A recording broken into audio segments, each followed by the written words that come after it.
Você está no podcast Academia do Agro, dedicado à competitividade do agronegócio brasileiro, com abordagem de temas que fazem parte do seu cotidiano, trazendo dicas e sugestões para o seu trabalho. Vamos juntos!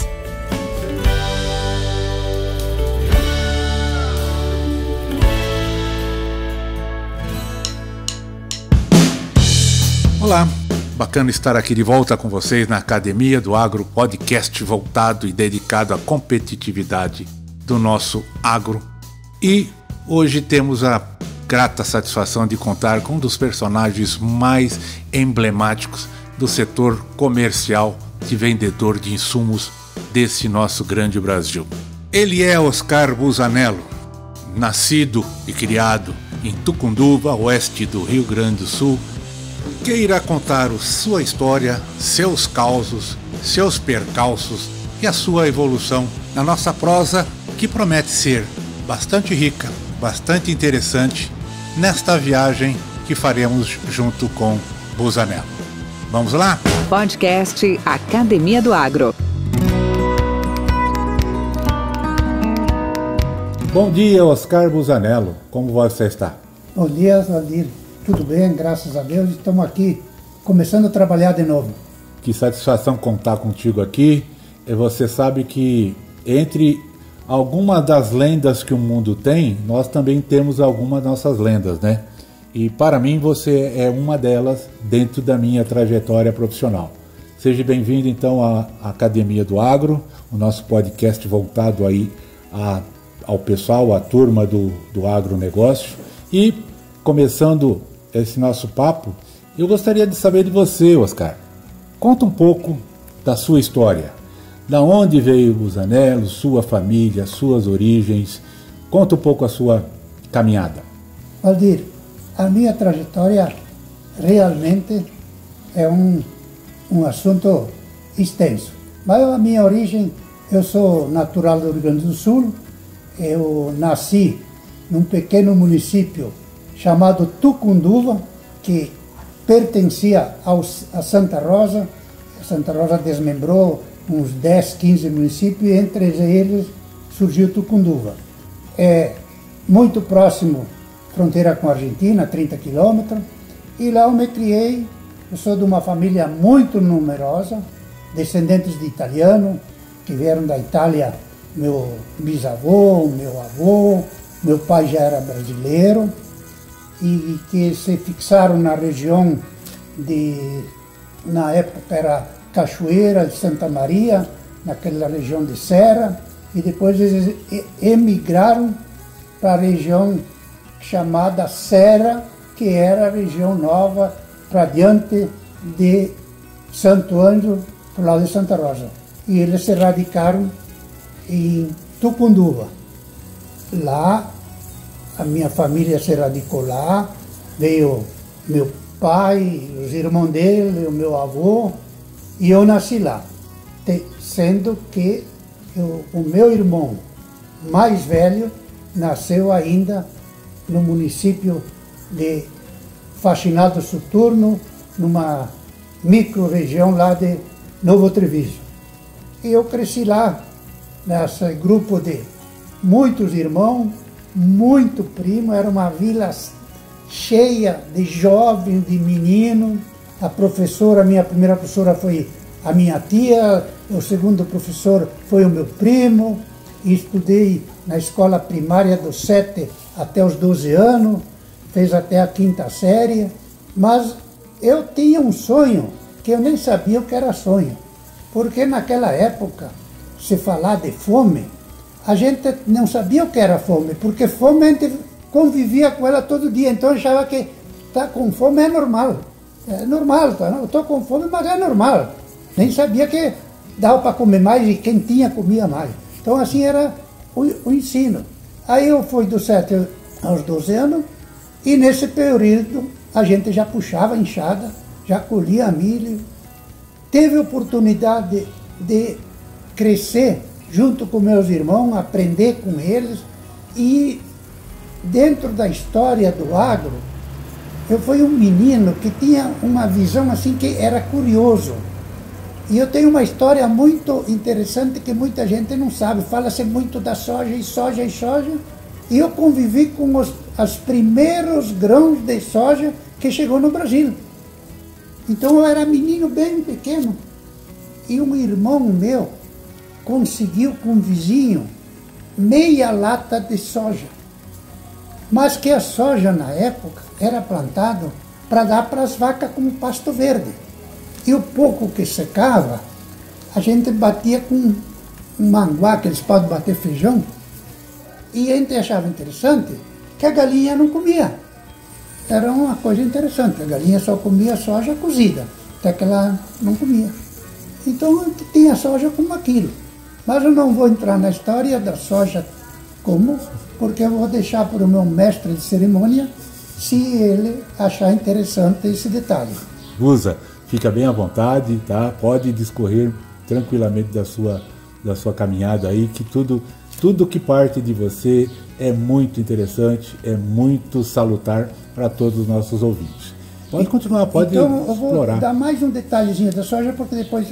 Essa soja veio com famílias de japoneses e polacos. O município de Horizontina, que é bem próximo, entrou uma leva de poloneses que foram morar numa região chamada 19 Seção, ou Seção 19, e umas 5, 6 famílias de japoneses. E esses é que trouxeram a semente de primeira soja na região. Tem história de um pastor em Santa Rosa e tal, que eu não sei qual dos dois é primeiro, mas esses eu tenho certeza. E tinha um vizinho que tinha um conjuntozinho, 2 irmãos italianos, que tinham uma gaita e um saxofone, tocavam. Então esses polacos, uma vez, 2 por ano, levavam eles para lá para fazer uma festinha. E eles viram aquele produto e trouxeram para a nossa região e plantaram. E aí era novidade. Então foi os primeiros. Depois evoluiu, aí teve as culturas um pouco maior, só que não tinha como colher e bater de manguá, de pau, como se bate feijão, era quase impossível. Aí tentaram botar os cavalos como batiam arroz e tudo com cavalo, o cavalo nem entrava, só já tinha um pé que dava 5 centímetros, 3 centímetros, vinha à altura de uma pessoa. E já tinha, na época, umas pequenas trilhadeiras, mas eles achavam que não dava para trilhar soja porque ia quebrar tudo. Mas tinha uns loucos que disseram, não, mas nós vamos experimentar. E experimentaram e o troço funcionou. E aí então começou a evoluir. Então, mais ou menos a história da soja lá na região e no Brasil é essa. Nós estamos falando de que ano isso aí, Busa? Bom, eu sou do 42 e essa história, ela é, vou te dizer, de 45, porque quando eu me lembro de vida, eu já vi aquela coisa assim diferente, aquela soja, e eu ia junto com os irmãos, ia juntar aquela, para dar para a vaca verde ainda, e quando as vacas saíam do potreiro, elas iam onde que tinha soja, porque achavam que era uma coisa de paladar espetacular. Então, 42, 45, 46, 47, e aí foi evoluindo. Essa foi a evolução. A história que começou da soja no Rio Grande do Sul. No Rio Grande do Sul e no Brasil. Porque no Brasil sim, porque ali começou tudo. Não tinha outra coisa. Depois, eu felizmente, pela minha vida, eu conheci a evolução desse cereal, que hoje é o cereal mãe, toda ela no Rio Grande do Sul, no Brasil Central, sistema de comercialização, sistema de industrialização, te deu oportunidade de ver. Então esse aqui é o capítulo inicial da soja.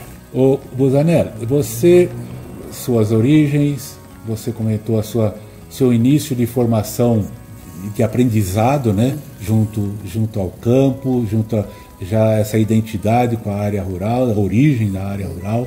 Sua adolescência, como é que foi? Bom, a minha adolescência era assim, eu gostava demais de ir na aula. Por quê? Não porque ia aprender, Porque daí aquele meio-dia não precisava ficar em casa carpindo, o quebrar milho, e carpindo a mandioca. Então já era o lazer que a gente tinha. A gente ia na aula, não precisava trabalhar, e nós tínhamos meia hora de recreio. E aquilo era futebol, aquilo era sagrado. Então, assim foi a minha adolescência até os 12 anos. Aí eu parei de estudar, mas depois de mim tinha mais 7. Não é? Então nós estávamos tudo. E os mais velhos começaram a trabalhar numa e outra atividade, e eu fui ficando em casa com a minha mãe. E quando eu estava para completando 18 anos, eu estava já me habilitando para ir para o quartel. E nisso nós tivemos uma fatalidade que meu pai faleceu. Então fiquei eu com a minha mãe e mais 7 adolescência. Eu estava com 18 anos. Até então, não existia ginásio, não existia nem um curso na região que era além do primário. Quando eu completei 19 a 20 anos, veio o ginásio na cidade de Tucunduva. Como eu era mais velho e tinha que trabalhar mais, o meu irmão mais novo começou a fazer. No ano seguinte, eu e a minha irmã começamos a fazer. E eu comecei a fazer ginásio com 20 anos. Então a minha trajetória, eu sempre fui assim, praticamente eu fui sempre um adolescente, porque eu não teve aquela facilidade, eu tinha que trabalhar, porque eu tinha eu e a minha mãe e aqueles 7 irmãos, e era o boi, o arado, a enxada, e nós tínhamos que... Então, e nós começamos a estudar à noite. E para ir no ginásio, que era mais ou menos 5 quilômetros, nós tínhamos um confortável caminhão de uma olaria, que botamos uns bancos, e toda noite subia toda a turma que nós era, mais ou menos 12, 14, 15 primos da vila, que iam no ginásio. E todos acima de 20 anos. Não existia menino, criança. É só adolescentes e pessoas de idade lá no ginásio. E comecei a fazer o ginásio, sempre à noite. Aí eu fiz o ginásio à noite, 4 anos. Depois eu ingressei no técnico, mais 3 anos. Segunda turma do técnico, eu fui a segunda turma do ginásio, eu fui a segunda turma do técnico, e depois eu fiz o vestibular e foi a segunda turma da faculdade. Aí já era em Santa Rosa. Então eu estudei 10 anos consecutivos à noite, sem parar. Então, eu não sabia o que era lazer e festinha, essa coisa, quase não tinha, porque a gente tinha que fazer essa dedicação, que era uma dedicação de sobrevivência. Que faculdade que você fez? Eu fiz estudos sociais, que na época nós éramos habilitados a lecionar história, geografia e organização social e política. E tivemos a oportunidade, que foi um dos últimos registros, que nós encaminhamos o registro e logo saiu. Então eu tenho registro para essas atividades. Depois tinha um processo mais lento e demorado, mas nós conseguimos. Só nunca exerci atividade de professor, além de fazer o estágio. Podcast Academia do Agro. E a sua vida profissional? Quando é que começou? Bom, e como começou? A minha vida profissional, ainda hoje, eu sou agricultor. Eu trabalhei sempre na lavoura e veio o evento do trigo na região sul. Então, bom, vamos experimentar plantar esse trigo, porque já se plantava trigo. Eu já colhi muito trigo de foicinha, uma triadeira, mas não se colhia mais nada, porque vinha a ferrugem e comia tudo. Não é? Todo mundo desistia. Então começamos a plantar o trigo com adubo. Bom, eu sempre lembro, comprei um adubo numa firma chamada Pica-Pau em Santa Rosa. E não vinha o adubo, e não vinha o adubo, e não vinha. E o meu irmão já estava em Santa Rosa, trabalhou nessa Pica-Pau, porque ele já estava fazendo técnico, que ele estava um ano mais adiantado do que eu. E eu disse para ele lá na Pilão, olha, o que eu vejo aqui é uma tremenda desorganização. Firma de adubo, vocês aqui, ninguém sabe de nada, vem. E eu me encontrei com o representante da Maná lá, Danilo Schwarzbord. Eu disse, Danilo, eu pegaria esse produto para vender. Mas de onde é que tu é? Lá de Tucunduru. Opa, lá, aquela região nos interessa. Nós vamos fazer assim, você vem a Porto Alegre e vai falar com o tal de Lindolfo Reinheimer, que era o gerente comercial da Pioneer. Mas antes, como eu, na época, trabalhava e tinha uma atividade que todos se admiravam, e foi o evento que, nas regiões, criaram o Sindicato dos Trabalhadores, eu me filiei, eu e a minha mãe se filiamos, e eu fui convidado para assumir, ser secretário do sindicato. E aí eu fiquei, um primo meu era o presidente e eu era o secretário. Só que toda atividade que tinha do sindicato em Porto Alegre, ele me convidava para eu ir. Então eu ia. E no sindicato, depois eu fui eleito 2 anos presidente do sindicato. Então, na época, eu era o presidente mais jovem do Brasil. Com 20 anos, eu fui presidente do sindicato. Aí eu fui a Porto Alegre, visitei lá a empresa de adubo, disse, não tem problema, tem que formar firme, assim, e tu já vai começar. Aí eu comecei as primeiras atividades comerciais assim. Pegava a minha bicicleta, ia num vizinho, e isso era sábado e domingo, porque durante a semana eu tinha que trabalhar e ir para aula. Vendia para um, vendia para outro, e 1.000 quilos, 500 quilos, num caminhão, um truque de 12 toneladas, às vezes ia para 20 pessoas, criativa, e assim eu fui evoluindo. Eu lembro quando eu fiz o primeiro pedido de 6 toneladas para um produtor muito meu amigo, um líder trabalhador, Aquiles Dalben. E na minha história também eu tenho uma coisa muito interessante. Eu fui a primeira plantadeira mecânica de trator para plantar. E a primeira automotriz de colher trigo também fui eu que comprei. Uma famosa Minneapolis Moline, a gasolina, tu tinha que ser quase um horríveis para poder trabalhar com ela. Mas graças a Deus, suplantamos. E aí foi a minha atividade. E nesse meio tempo, eu estava vendendo maná, a empresa me procurou e disse, Oscar, nós vamos te levar para Santa Rosa. Tu vai assumir ali o Santa Rosa. E aqui vai ficar o teu irmão, o Mero. A minha mãe foi assim, e eu já estava entrando na faculdade lá em Santa Rosa. Nessa mesma empresa, eu me encontrei com o primeiro vendedor da Pioneer, o Irai, chamavam de Negão. Que na época a bagunça não era muito diferente de semente e tal, não chegava, não vinha. E conversando com ele, ele disse, não, eu estou com essa área desde Carazinho até onde termina o Rio Grande, eu não consigo. Tu vai a Santa Cruz e fala com o seu Mariano que nós vamos ver se tu pode começar a vender ali. Que ano foi isso, Oscar? Aí que eu estou assim, ó. A Pioneer começou como Pioneer no início da Proagro em 72. Se a Pioneer começou em 72, a Proagro Pioneer, né? A Proagro Pioneer.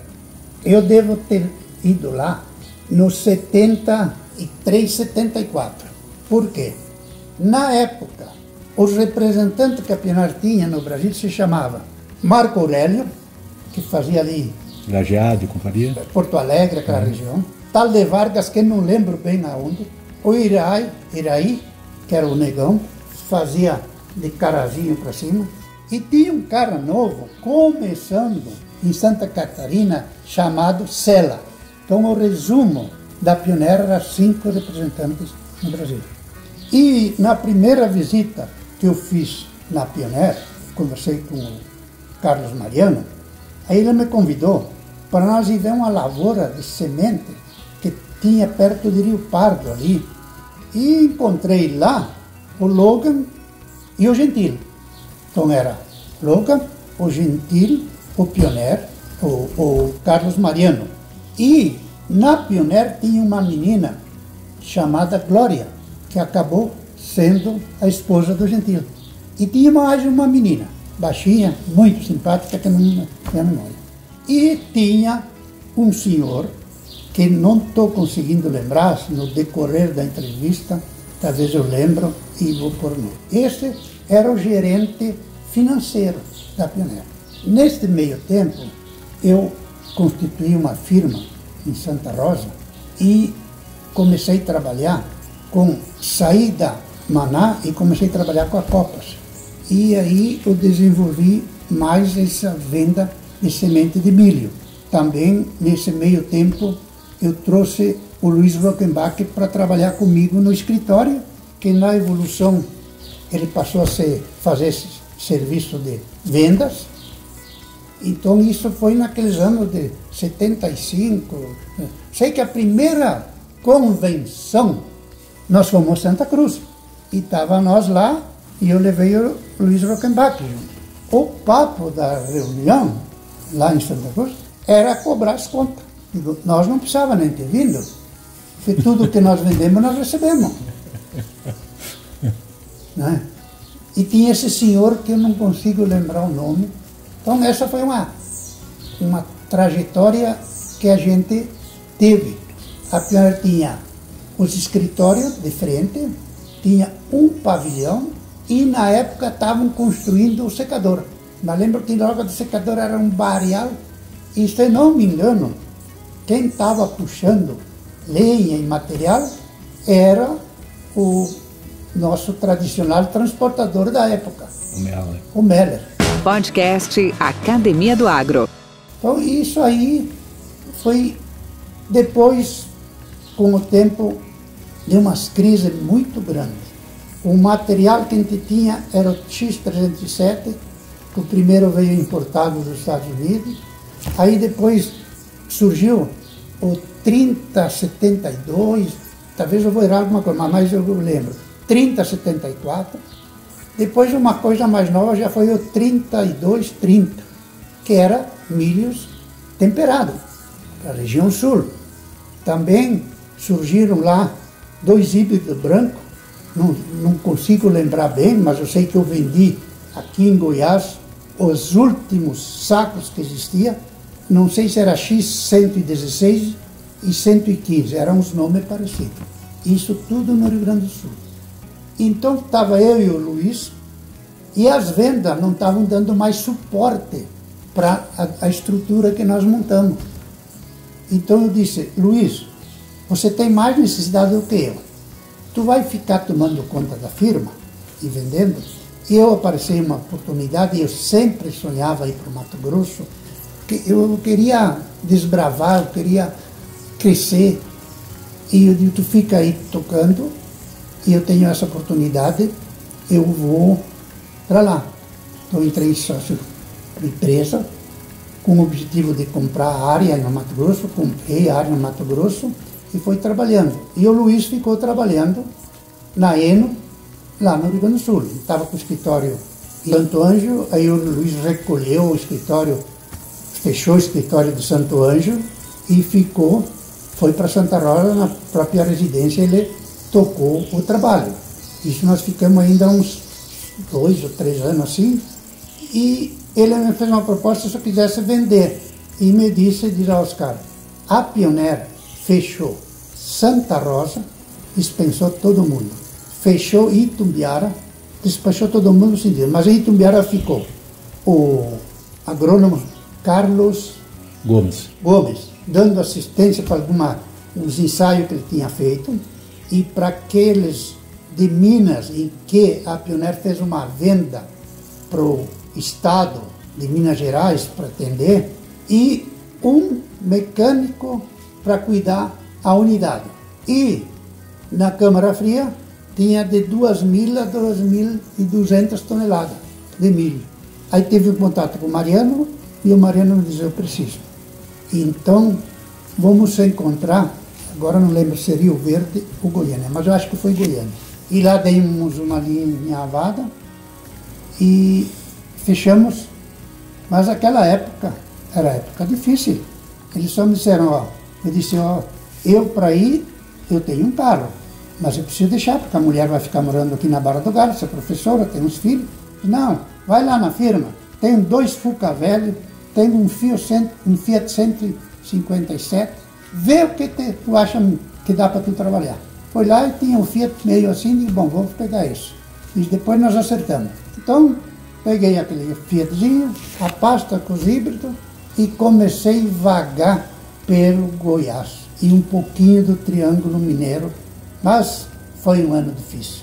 Eu tive um suporte, eles nunca me deixaram sem recurso para trabalhar, mas eu não queria pegar adiantamento, porque aí ia receber só comissão. Eu tive um suporte muito bom, porque na época eu trabalhava na cooperativa de Barra do Garça, num departamento que eu montei de peças e implementos. Graças a Deus, esse departamento cresceu, desenvolveu, e eu criei um sistema inédito. Na cooperativa da Barra, se vendia tudo a prazo como o cara podia. Mas peça não saía sem dinheiro. Peça só sai com o dinheiro, porque as peças que tem comprada, a gente estava devendo para o fornecedor. E nós tínhamos que pagar com as peças. Então aquilo evoluiu tanto e se habituou que as outras firmas de máquina, implemento e peça estavam quebrando tudo. Porque nós só vendíamos à vista, o nosso preço era 50% mais barato que os outros. E eu fui e avisei a empresa, olha, eu vou sair. Eles ficaram chocados. Não, eu recebi uma proposta assim, assim, e eu vou sair. É em Goiânia. Bom, se tu receber uma proposta, nós já acreditamos que deve ser melhor do que aqui. E eu ganhava bem. Eu ganhava 14 salário mínimo. E eles não me deixaram sair. Aí disseram, não, vamos fazer assim. Tu pode ir e tu vai dizer quando é que tu pode te desligar. Tu me arruma um profissional, treina ele. Quando você dizer, ó, esse pode assumir, então tu pode deixar de vir. Nós te liberamos. E eu fiz assim, fiquei mais 3 meses trabalhando. Então eu trabalhava uma semana na cooperativa, uma semana em Goiás Vendedor, semana, e eles me pagaram o salário integral. Então eu ganhava o salário da cooperativa que me dava o sustento. Então foi assim que eu comecei e fiz. Isso foi no ano 83 e 84. Então o Busanello era o único representante da Pioneira do Centro-Oeste. De Minas para cima e de Campo Grande para cima. Não tinha ninguém mais. Busanello, você, nessa sua caminhada, e nesse período que você está comentando, você começou a ter, logicamente, suportes, colaboradores, amigos, novos clientes, novos colegas, e você criou, eu sei que você tem N afiliados nessa caminhada. Comenta um pouco sobre isso. Bom, eu comecei em Goiás, conhecendo praticamente ninguém. Então, quando eu ia em Ibiara, eu dormia dentro do escritório, não tinha ninguém. Tinha um colchão, deitava lá dentro e dormia. E comecei a ter contato com o Carlos Gomes. O Carlos Gomes era o agrônomo que cuidava Minas e morava em Itumbiara. Então, a gente criou uma atividade, ele me levou a olhar alguns ensaios que ele estava fazendo e saí pelo mundo. De vez em quando o Mariano vinha para cá e já estou indo lá em tal lugar, vamos dar uma olhada. Aí já vamos para Rio Verde, que lá em Rio Verde tem um senhor que trabalhou na Pioneira. Vamos ver se nós encontramos o Ferrari lá. E aí fomos por lá e encontramos o tal do Ferrari. Conversamos e tal. Pô, o Ferrari era uma sumidade, conhecimento técnico, tinha um relacionamento lá muito grande. Me falou sobre os americanos e disse, ó, quando tu vem aqui, vai lá para os americanos, eu vou junto, te dou uma mão. Realmente ele tinha uma afinidade, falavam inglês fluentemente. E aí fomos indo.